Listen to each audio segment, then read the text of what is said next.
নমস্কাৰ আজি নতুন এটা ৰেচিপি ভিডিঅ'ৰ সৈতে মই দৰথি আপোনালোক সকলোকে মোৰ চেনেললৈ স্বাগতম জনাইছোঁ তেনেহলে বলকচোন আজিৰ ভিডিঅ'টো আৰম্ভ কৰোঁ চিকেন কিমা বনাবলৈ আমি ফাৰ্ষ্টে মাংসখিনি ধুই মিক্সাৰ গ্ৰাইণ্ডাৰত এবাৰ পিছি লৈছোঁ মন কৰিব যে মই ভালকৈ একেবাৰে মিহি হোৱাকৈ পিছা নাই এতিয়া ইয়াত মই সোৱাদ অনুসৰি নিমখ হালধি গুড়ি অকণমান তেল আৰু 2 চামুচ দৈ দি ভালকৈ মেৰিনেট কৰি ল'ম আৰু আধা ঘণ্টাৰ কাৰণে এৰি দিম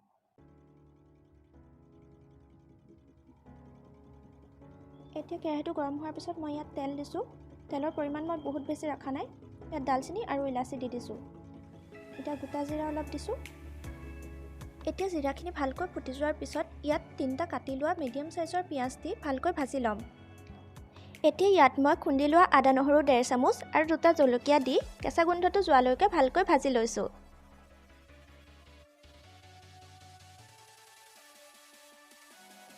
ভালকৈ ভাজ খোৱাৰ পিছত ইয়াত দিম আমি বিলাহীৰ পেষ্ট চিকেন মছলা 1 চামুচ আৰু গৰম মছলা 1.5 চামুচ দি ভালকৈ মিক্স কৰি ল'ম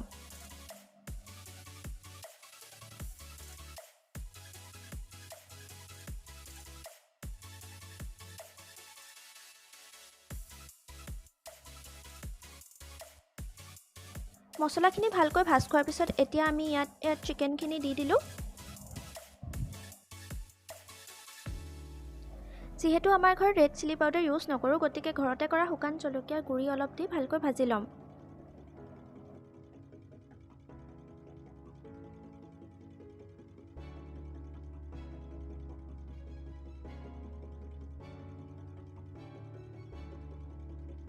এয়া দেখিছেনে অলপমান ভাজাৰ পিছতে এয়া তেল বিৰিঙিবলৈ ষ্টাৰ্ট হৈছে এতিয়া ইয়াত আমি মিডিয়াম সাইজৰ 2টা কাটি লোৱা আলু দি দিম আপোনালোকে যদি বিচাৰে আলু নিদিয়াকৈও খাব পাৰে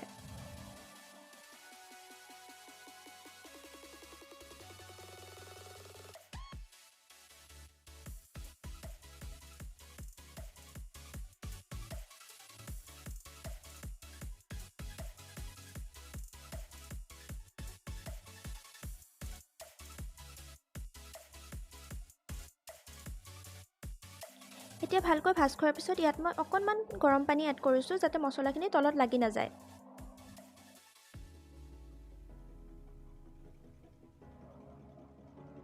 এয়া চিকেনখিনি আমাৰ অলমোষ্ট হৈ গৈছে আৰু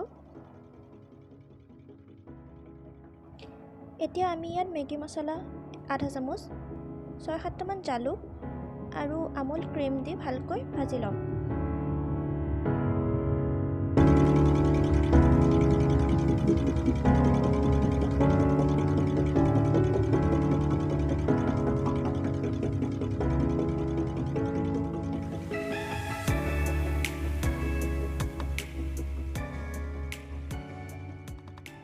এতিয়া নমোৱাৰ টাইমত আমি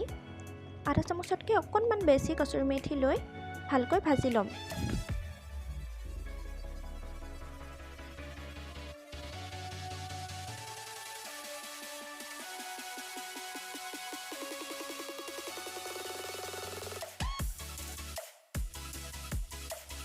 এয়া ৰেডি হৈ গ'ল আমাৰ চিকেন কিমা আৰু ইয়াক আপোনালোকে ধুনীয়াকৈ ৰুটিৰ লগত পৰিৱেশন কৰিব পাৰে